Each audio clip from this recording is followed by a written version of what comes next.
He dragged the German Shepherd into the backyard. No barking, no resistance, just the sound of a rusted chain scraping against concrete. The officer, once a decorated hero, tied the leash to a low-hanging branch. His hands shook. His eyes were hollow. And then, he kicked the crate away. The dog didn't fight. He just looked at him, like he still believed. Neighbors screamed, cameras flashed. Headlines screamed, police officer hangs his own dog. But none of them knew what that dog had seen or what his wife had left behind. It began with a video, shaky footage taken on an old phone, 39 seconds long. The wind was howling. A rusted chain clinked against bare metal, and then, framed by the dead limbs of a leafless tree, the camera caught it. A German Shepherd, suspended by the neck, barely conscious, his paws scraping helplessly at the dirt below. There was no struggle, just slow, twitching movements and eyes that didn't blink. The video, posted by an anonymous neighbor, exploded across the internet within hours. Hanged like a criminal, one headline read. When justice fails, monsters wear badges, screamed another. And the most damning of all, police chief caught in shocking animal abuse case. Because the yard where the dog was found didn't belong to a stranger or a criminal. It belonged to Chief Raiden Cole, once the pride of the precinct, now the symbol of something far darker. Raiden Cole was a man built from tension. In his mid-50s, tall with a rigid military posture, his salt and pepper hair always clipped tight to his skull. His face, once handsome, had sagged in places, not with age, but with grief. He rarely smiled, and when he did, it didn't touch his pale blue eyes. He carried his badge like a relic and spoke with the slow, controlled cadence of someone who measured every word before letting it out. To his peers, he was disciplined.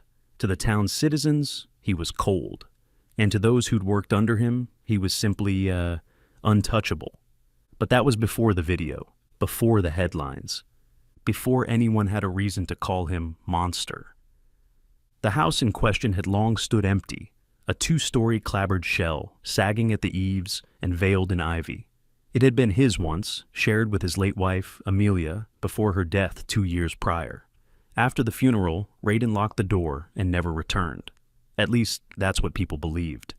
But on the morning after the video dropped, uniformed officers broke through the gate and stormed the property. What they found froze even the most seasoned among them. The tree, an old sycamore, stood in the center of the yard like a withered sentinel. A length of chain still swung from one of its branches. Below it, a large, disheveled German Shepherd lay on his side, breathing in shallow spurts. The X-shaped scar over his right eye was unmistakable. His coat, once dark gold and black, was now matted with blood and dust. His name was Ash, 7 years old, male, and previously registered with the department's K9 unit. Loyal, intelligent, and unnervingly intuitive. Ash had saved lives, disarmed suspects, found missing children, and more than once had taken bullets meant for his handler. That handler had always been Raiden Cole. The town couldn't believe it, wouldn't believe it. Not until the evidence became irrefutable. The chain had Raiden's fingerprints. The veterinary report listed deliberate bruising, strangulation marks, and signs of long-term neglect. The timeline matched. No one else had access to the property. No intruder, no robbery, no accident.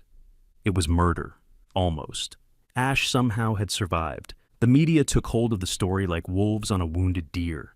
Every station, every influencer, every angry voice behind a screen. They called for Raiden's arrest. His badge. His blood. Protesters gathered in front of the police department, wielding signs shaped like paws. And when the precinct finally responded, they did so quietly, with a press release confirming that Chief Cole had been suspended indefinitely pending investigation. By that point, the nickname had already stuck. The cold-blooded cop. Among those who watched the storm unfold was Leah Brennan, a 22-year-old volunteer at the Willow Creek Animal Shelter, where Ash had been taken for emergency treatment. Leah was slight, with wiry arms and short, frizzy curls she often tucked under a baseball cap. Her eyes were dark, thoughtful, and permanently creased with worry. She had once been a talkative girl, bright and eager, but after surviving an abusive foster home as a teen, she had learned how to listen instead of speak. Animals had become her salvation. When Leah saw Ash for the first time, something inside her twisted. Not just because of the wounds, though they were horrific, but because of his silence. Most abused dogs whined, cried, flinched. Ash did none of those things. He lay still, eyes open, watching, waiting. There was intelligence behind those eyes. Pain, yes, but not fear. A kind of haunted patience, like a soldier left behind enemy lines, still waiting for orders that would never come. She sat by his cage for hours that first night, not speaking, just breathing alongside him. When the vet came to check in, she whispered only 3 words. "He's still loyal." The vet, a quiet woman named Dr. Harris, shook her head sadly. "Loyalty like that? It'll kill him." By the end of the week, the mayor had issued a statement. The department launched a formal inquiry. Protesters were now camping outside Raiden's cabin, which sat deep in the woods off Highway 23. No one had seen him since the suspension. Until the day someone did. Sarah Mendez, a local reporter for Channel 9, spotted Raiden standing in the back alley behind the animal shelter, hidden, watching through the chain-link fence. Sarah, 35, fiercely ambitious, with sharp cheekbones and sharper words, tried to approach him, camera in hand, but he vanished into the mist before she could speak. "He was just staring at the cage," she told the station later, "at the dog.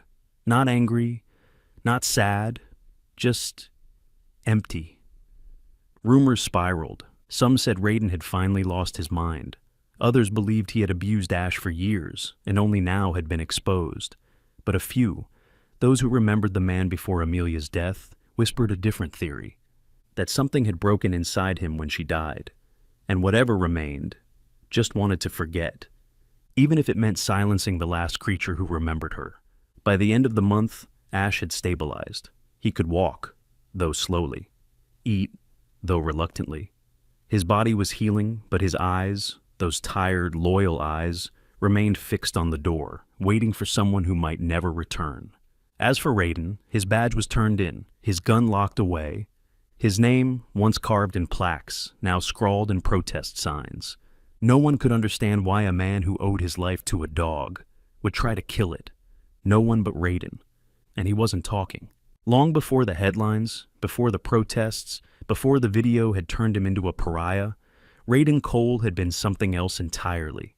He had been respected, admired even, a symbol of stoic strength and incorruptible duty. His name had been engraved on plaques for valor, his face on the department's recruiting brochures.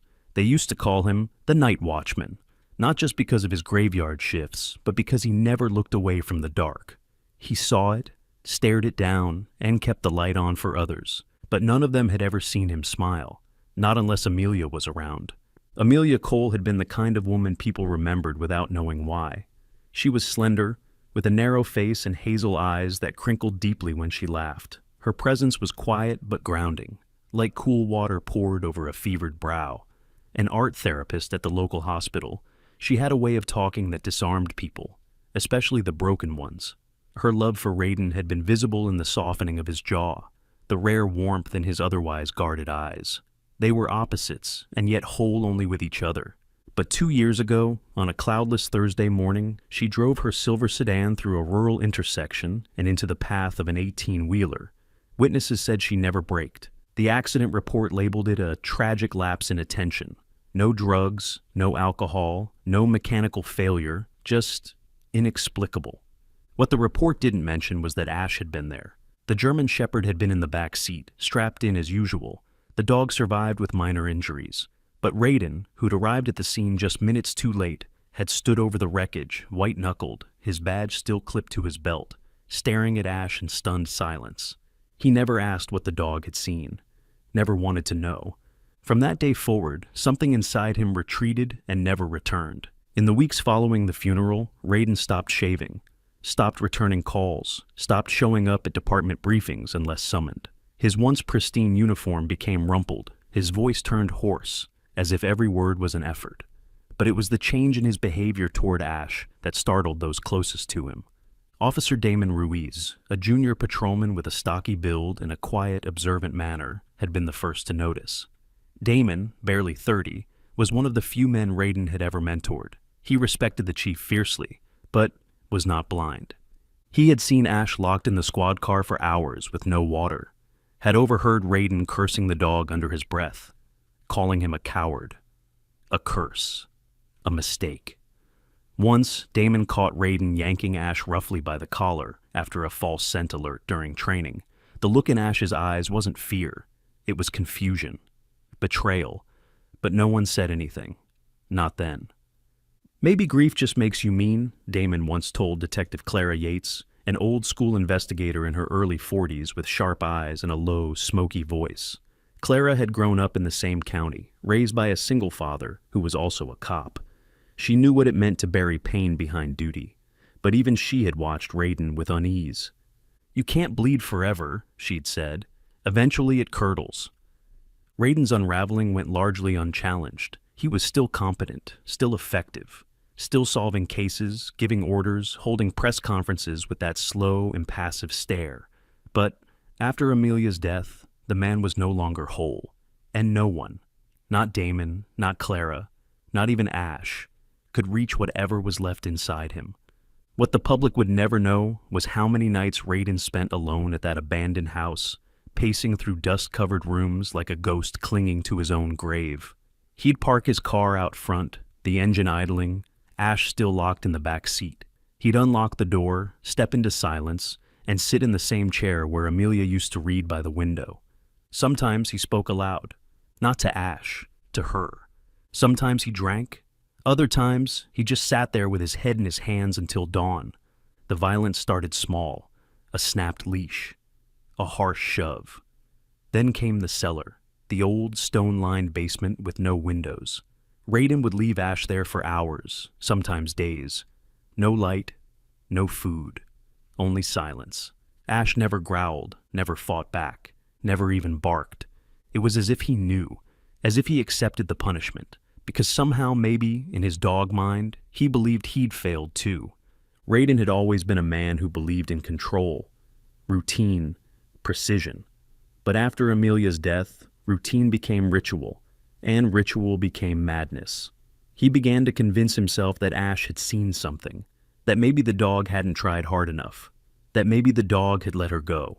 It was easier than facing the hole inside himself. Until one night, when a storm broke over Willow Creek. Thunder rolled like cannon fire. Rain lashed the shutters.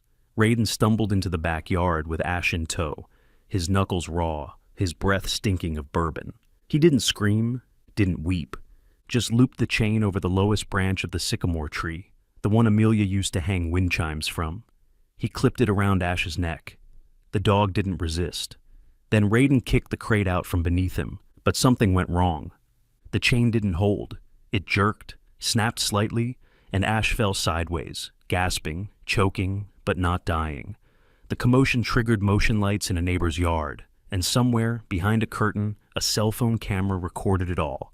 That neighbor was Linda Reeves, a retired nurse in her 60s with quick eyes and a fierce moral compass. Her garden was legendary in the neighborhood, rows of peonies and lavender, and she was the type who never minded her business when someone else's safety was at risk. When she saw the dog hanging, she didn't hesitate. She dialed 911, recorded the video, and screamed so loudly Raiden looked up and fled.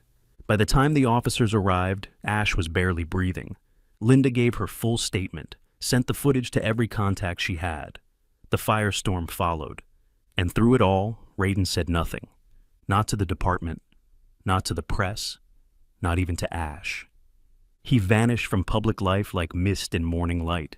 Now, weeks later, in the police archives, Detective Clara Yates sat combing through old case files, hoping to understand what had truly changed Raiden Cole. She opened a manila folder and found a photo of him and Amelia, taken at a charity ball 5 years ago. He was smiling, genuinely, and Ash, standing between them in a K9 harness, was wagging his tail. Clara stared at the image for a long time. Something didn't add up. People didn't turn into monsters overnight, and dogs didn't stay loyal to monsters, unless they knew something no one else did. Ash had always been large for his breed, over 90 pounds, with long, muscled legs and a broad chest dusted in gray-black fur that once gleamed under sunlight. But now, lying on a donated fleece blanket in the corner kennel of the Willow Creek Animal Rescue Center, He looked like a creature carved from smoke and bone. His ribs were too sharp. His fur was patchy. The scar across his right eye was fresh, but the deeper wound sat behind it, in the way he didn't lift his head when people passed, in the way he didn't flinch, or trust, or hope. The vet staff had labeled him unpredictable, too quiet, too still, too dangerous. But Leah Brennan thought otherwise. Leah was 22, with a slight frame that gave the impression of fragility, though anyone who believed that hadn't watched her carry 50-pound food bags without blinking. Her hair was an unruly mass of chestnut curls, usually pulled into a loose ponytail. Her eyes were deep brown, ringed by dark circles she never tried to hide. She didn't wear makeup, didn't smile easily, but she had a calmness about her, a kind of silent gravity that animals responded to. The other volunteers liked her well enough, though most found her distant. She didn't talk much about herself. They didn't know she kept a folding knife in her back pocket, not because she was afraid of the dogs, but because she still sometimes had nightmares of the man who once locked her in a basement and called it discipline. That man had been her foster father, and the person who'd broken through that cellar door years ago had been none other than Chief Raiden Cole. She had been 13 then, skinny, bruised, and silent.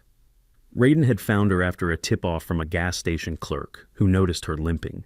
He hadn't said much when he had picked her up, just wrapped her in his own jacket and waited quietly until she spoke. He'd brought her a sandwich, left the crust on, and when she finally said thank you, he only nodded and whispered, "You're safe now." It was the first time she remembered believing it. She hadn't seen him since. Until the video.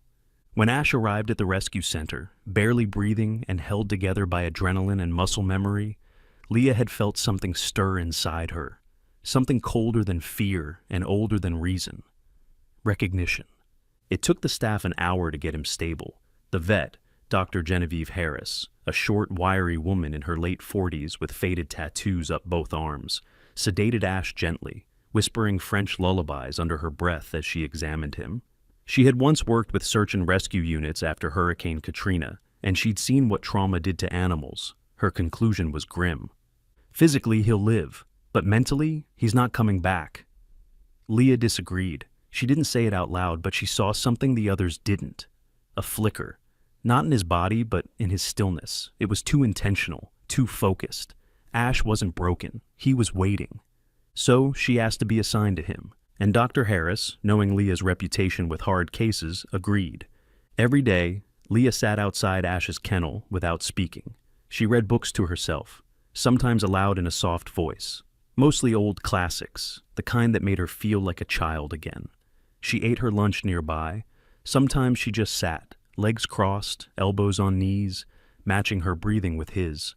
On the 4th day, Ash blinked when she stood up. On the 6th, he shifted his head when she entered. On the 9th, she whispered, "Hey, soldier," and his ears twitched. It wasn't much, but to Leah, it was the beginning of everything. One evening, as the sky turned purple behind the shelter's back windows, she brought a small rubber toy, the kind used in police K-9 training. She rolled it gently toward the bars. Ash didn't react at first. Then, slowly, he lifted his head and sniffed. "Do you remember this?" she whispered. His eyes flicked to hers. She tried a command she'd found in an old police dog manual. "Find it." Ash stiffened. For a moment, he did nothing. Then, like a machine awakening from sleep, he reached out a trembling paw and pulled the toy toward him. Leah exhaled so softly it felt like prayer. Outside, in the parking lot, Detective Clara Yates sat in her unmarked cruiser watching through the wire mesh of the fence. She hadn't told the department she was there. This wasn't official. It was curiosity. And maybe guilt. She watched Leah interact with the dog. The girl so still, the dog so silent. Two shadows, locked in their own kind of understanding. Clara had grown up rough.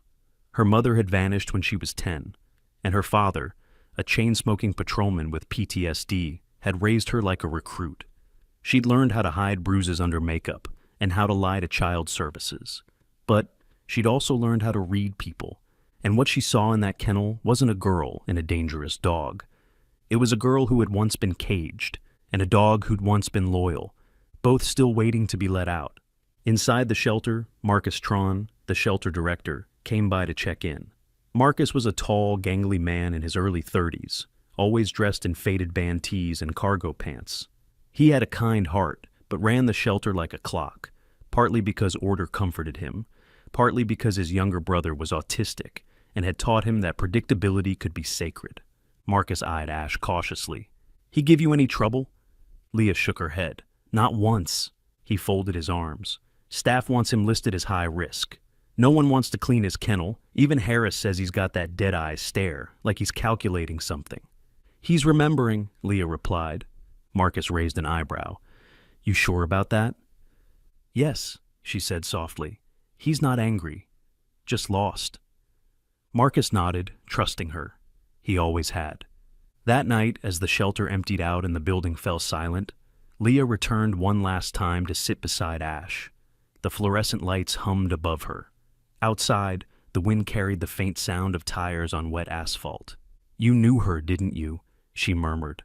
"Amelia." Ash's ears twitched. He didn't move otherwise. Leah leaned closer. "Did you try to stop it? The car crash?" Ash slowly turned his head toward her. Their eyes met through the bars. She didn't expect a response, not in words.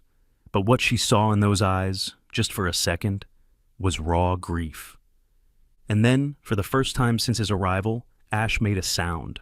Not a growl, not a bark. A low, mournful whine. The cabin was little more than a skeleton of wood and dust. Nestled at the edge of Willow Creek's northern forest, it had once been a hunting lodge. 3 rooms, creaking floorboards, and a fireplace that hadn't seen flame in years.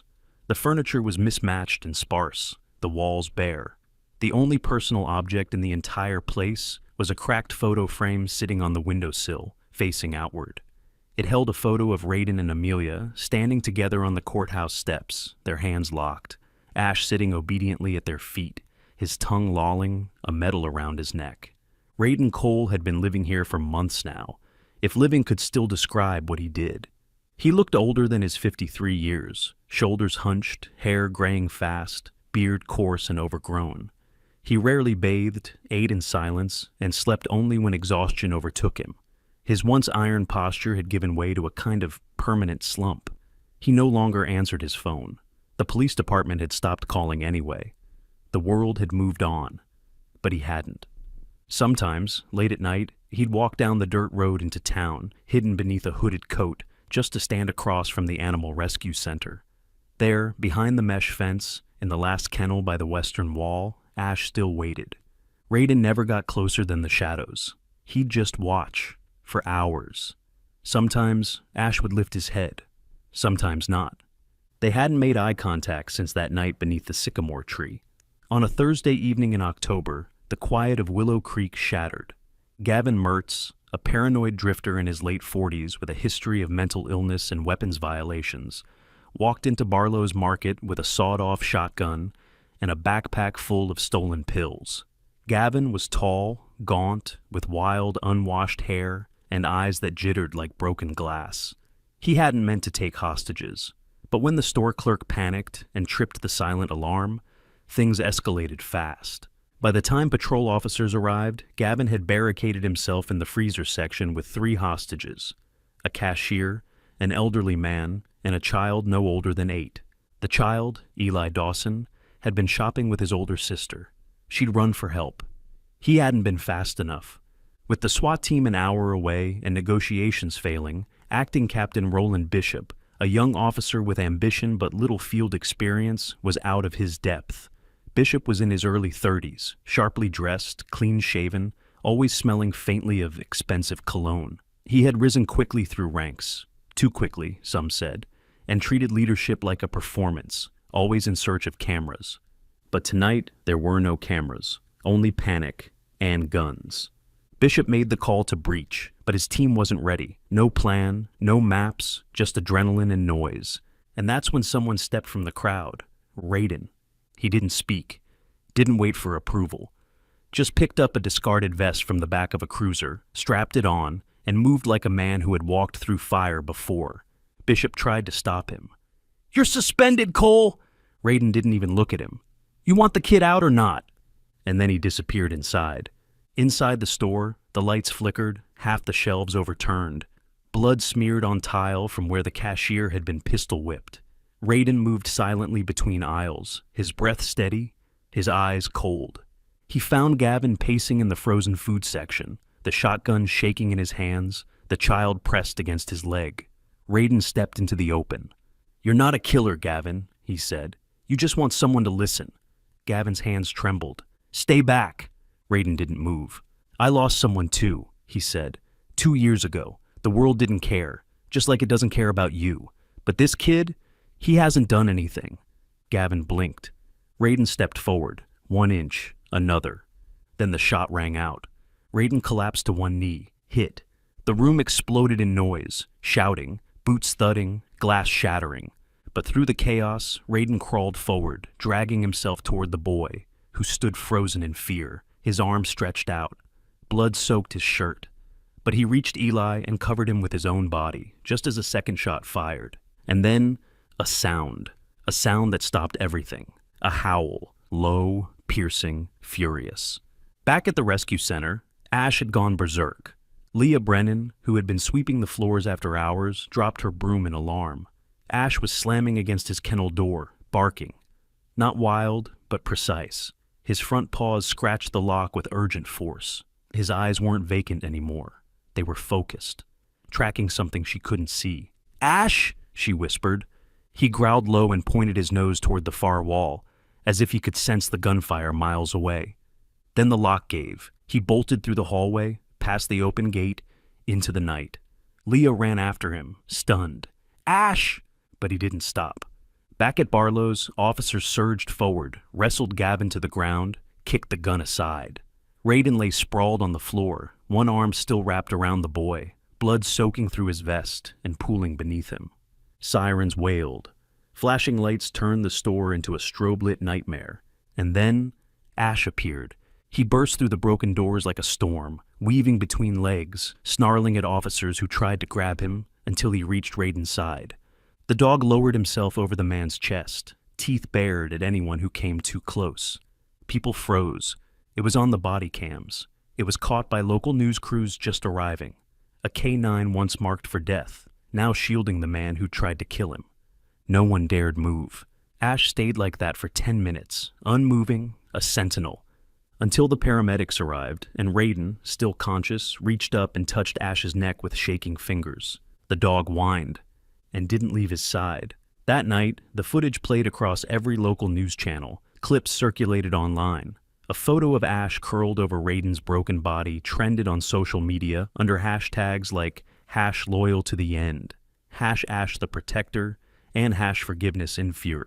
People who had called for Raiden's arrest now watched with silence. Some cried. Even the mayor released a statement calling Raiden's act heroic. But the man himself didn't speak. He was taken to the hospital, sedated for surgery, slipping in and out of consciousness. Ash refused to be moved. They let him stay in the hallway outside the ICU, lying against the door like a stone guardian. Rain tapped gently against the hospital window like cautious fingers. Inside room 204 of Willow Creek Memorial, Raiden Cole lay in silence. A fresh line of stitches ran beneath his ribs, and his right arm was bandaged from wrist to elbow. The color had started to return to his face, but not his voice. He hadn't spoken since the surgery, only watched the ceiling as if it might confess to something he couldn't remember. Ash was curled in a tight crescent near the foot of the hospital bed. His coat, still rough and patchy, rose and fell with steady breaths. He had refused food unless Raiden touched it first. No one dared try to move him. Nurses came and went, some whispered, some just stared. A few offered Ash quiet smiles, unsure how to greet a dog who had once been the center of controversy and now, somehow, was a symbol of grace. One morning, Leah Brennan arrived at the hospital with a worn leather backpack slung over one shoulder and a small bundle wrapped in an old dish towel. Her hair was damp from the drizzle and her boots tracked faint prints across the linoleum. She was let through by Nurse Trina Wells, a broad-shouldered woman in her 50s with a no-nonsense bun and warm eyes. Trina was the kind of nurse who'd seen men scream, break, and beg, but who treated dogs with the same respect as patients. "Room's yours," Trina said, nodding. "He's not talking, but he's listening." Leah entered quietly, her footsteps measured, and sat in the chair beside Raiden's bed. He didn't look at her. Ash did. She offered him a gentle nod before unwrapping the towel to reveal an old, dust-covered cassette tape and a yellowed paperback copy of Leaves of Grass by Walt Whitman. "I found it," she said, "behind a wall panel in the cabin, stuffed in this book." Raiden blinked but still didn't speak. "It has her handwriting," she added. "The tape says, 'For Raiden. Don't listen if you're still angry.'" He turned his head slowly, eyes landing on the cassette like it might burn him. Leah leaned forward. "I think she meant you to find it when you were ready. I don't know if you are, but I think Ash has been waiting for you to be." Raiden's jaw tightened. Outside, thunder rolled in the distance. Leah stood, placed a small cassette player on the bedside table, and pressed play. The tape crackled to life with a breath, then a voice.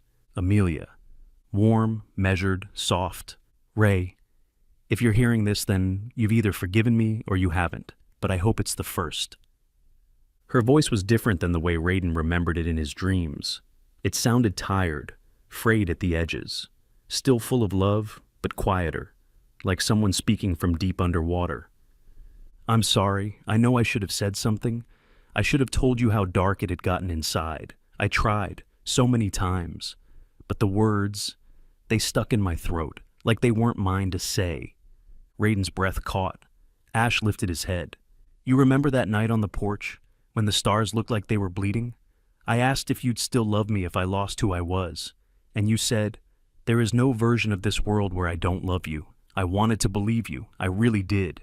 But the darkness in me, it lied better." The tape hissed again, soft static. "I left early that morning not to run from you, but to spare you. I knew I couldn't hide what was coming much longer, and I couldn't bear the look in your eyes when it happened."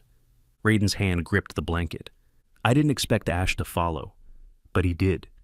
He jumped in the back seat, barked and cried when I tried to push him out. I kept driving. I kept going. I thought maybe if I hit the curve fast enough, it'd be quick. But Ash, he fought me. He tried to crawl into the front seat. He bit the emergency brake. He howled so loud I almost stopped." Her voice cracked. "I didn't stop, and he couldn't stop me either." There was a long pause. "And when you came and saw him there, I know what you must have thought, that he let me die, that he just watched. But Ray, he was the only one who tried to save me. Please, please don't hate him. He was my last light." Ash stood slowly, placing his front paws on the edge of the bed. His nose nuzzled Raiden's wrist. "And you," Amelia's voice said gently, "you don't get to die inside just because I did. You don't get to carry this blame like it's a medal. You don't get to turn to stone." A breath. "Forgive him, Ray. Forgive yourself." Click. Silence. Raiden didn't move. For a long time he lay there with the weight of the words sitting on his chest, heavier than any bullet. Ash didn't move either. He kept his head close, his breath steady. Leah sat quietly, arms folded, waiting. Raiden finally blinked. Once, then again. And when he spoke, it came out as a whisper soaked in gravel. "She knew." Leah didn't answer. "She knew I couldn't protect her," he said, voice shaking. "And she still forgave me." "She did," Leah replied. "And so did he." Raiden turned to Ash. Their eyes met fully for the first time in years. The dog leaned closer, pressed his forehead to Raiden's shoulder. Raiden wrapped his arm around the dog's neck. No hesitation. No fear. Just bone-deep, shaking sorrow. "I'm sorry," he whispered. "God, Ash, I'm so sorry." Ash licked the side of his face. "I should have been the one in that car," Raiden choked out. "I should have—" "No," Leah said, her voice firm. "You're right where you're meant to be, and he's still here because you still matter." Raiden buried his face into Ash's fur. "If there's a hell," he said, "I built it myself." Ash exhaled, a soft gust through his nose, and curled closer into the man who once tried to kill him. Raiden whispered one more thing, barely audible. "I'm the one who should have been hanging." The Willow Creek Animal Rescue Center sat on the outskirts of town, a low-slung structure built from cinder block and goodwill. It had once been a car repair shop, its skeleton retrofitted to shelter abandoned creatures. Kennels lined the back walls, while an open common area hosted recovery pens, an old coffee machine, and a corkboard covered in faded photos. Dogs with new families, cats sunbathing on porches, smiles sent like postcards from better days. Leah Brennan had spent the better part of 2 years inside these walls. It was her sanctuary, her church. But on a cold November night, the scent of ash returned. Not the dog, but the kind that devoured wood and memory. It started with a flicker in the back hallway, then the hiss of smoke, thin as a whisper. At first, no one noticed, but by the time the flames reached the supply closet, the old insulation ignited like paper. The fire alarm screeched awake at 2:12 a.m. Leah, asleep in the staff lounge with a book still open on her chest, woke coughing, eyes stinging. A thin line of smoke curled under the door. She sprang to her feet, shouting, "Marcus!" Marcus Tron, the shelter's director, had been sleeping in his office as usual. He was tall and wiry, with a permanent frown etched between his brows and a Star Wars hoodie zipped halfway over his chest. The hoodie was now smeared with soot as he stumbled out, barefoot, coughing. "Back hallway's gone," he shouted. "The sprinklers aren't kicking in." "The generators!" Leah yelled. "We've been on backup power since last week." A sudden boom shook the east wall. Shelves collapsed. Sparks rained from a socket near the kitten nursery. Leah didn't flinch. "The dogs," she said. Marcus grabbed a fire extinguisher and nodded. "I'll take the south wing." But Leah was already running barefoot across the burning tiles, ducking smoke and sidestepping broken glass. Her heart pounded, not from fear, but instinct. She didn't think about escape. She thought about Ash. He was in the isolation kennel, at the farthest end of the corridor. She barely made it halfway before a steel beam collapsed in front of her. The heat was unbearable, the air like soup boiled in gasoline. Still, she pushed on. But the fire wasn't the only thing watching. Harlan Price stood across the street, arms folded, face shadowed beneath a camouflage hat. He was in his late 50s, round-shouldered, with a belly that strained against his belt. His eyes were small, set too close, and his knuckles bore tattoos from another life. Biker days, desert wars, broken promises. He'd once been a K-9 handler, too, fired from the neighboring county after choking a pup during training. He had watched Ash's story unfold on TV with growing disgust. "Soft," he muttered. "They're making a damn martyr out of a mutt." So he waited until the shelter was quiet, found a loose panel in the chain-link fencing, and poured lighter fluid through a cracked window. Now, as the flames danced higher, Harlan lit a cigarette. "I told you, mutt," he whispered. "Not all monsters die." Back inside, Leah reached the isolation kennel, only to find the latch warped by heat. Smoke was thick, choking. Her vision blurred. But then, through the crack in the wall, Ash barked, not wildly, just once, sharp, clear. It was enough. Leah kicked the latch with everything she had. It snapped. Ash burst forward, his eyes burning gold in the flickering dark. He didn't wait. He didn't hesitate. He ran past her, turned, and barked again. He was leading her out. Miles away, Raiden Cole was asleep in a folding chair outside the hospital, under the stars. He hadn't gone back to the cabin. Not yet. He'd taken to staying near the hospital, in case Ash needed anything. He'd made peace with the whispers, the stares, even the forgiveness. He wasn't looking for redemption anymore. But then his phone buzzed. A message from Sarah Mendez, the reporter who'd once hunted him with a camera and now brought him hot coffee on cold mornings. Sarah, with her windbreaker always one size too big and her notebook that never ran out of pages. She was sharp, often cynical, but something had shifted in her too after the hostage rescue. She stopped chasing his downfall and started chasing his truth. Her text read, "Shelter on fire. They say it's bad." Raiden was on his feet before he finished reading. When he arrived, the fire trucks were still hosing down the last embers. Charred metal lay like bones across the parking lot. Smoke hung low, thick with the stench of plastic and fur. He didn't wait for permission. Ash was limping out of the east side rubble, guiding 2 smaller dogs ahead of him. His front paw dragged slightly, burned. His sides were singed. But he was alive. And so was Leah, coughing, holding a tiny trembling beagle pup in her arms. Raiden scanned the wreckage. Somewhere behind it, he heard yelping. Without a word, he ran in. Firefighters shouted, but he was already past the caution tape. In the back corner of the crumbled hallway, beneath a fallen beam, he heard it again. A whimper. High-pitched. Faint. He dropped to his knees, lifting a melted crate. Inside, barely breathing, was a golden retriever puppy, maybe 5 weeks old, smoke-blackened, covered in ash. Raiden scooped it up gently, pressed it against his chest. Ash appeared beside him, eyes locked on his. Together, man and dog walked out of the fire. The moment was caught by Emmy Cho, a young freelance photojournalist with wide eyes and steady hands. Emmy had grown up in Willow Creek and returned after college to document the things most people overlooked: homelessness, animal rescues, forgotten war veterans. Her photo, Raiden, face streaked with soot, cradling the golden pup while Ash limped beside him through falling embers, went viral within hours. People didn't just react, they wept, they remembered. Within days, the town's residents started a petition: restore Raiden Cole's badge. Thousands signed. Some who had once called him a monster now called him a man who had walked through hell and come back with others in his arms. At a televised town hall, the mayor herself offered Raiden an official commendation and a full reinstatement. Raiden stood at the podium, a simple man in a borrowed suit.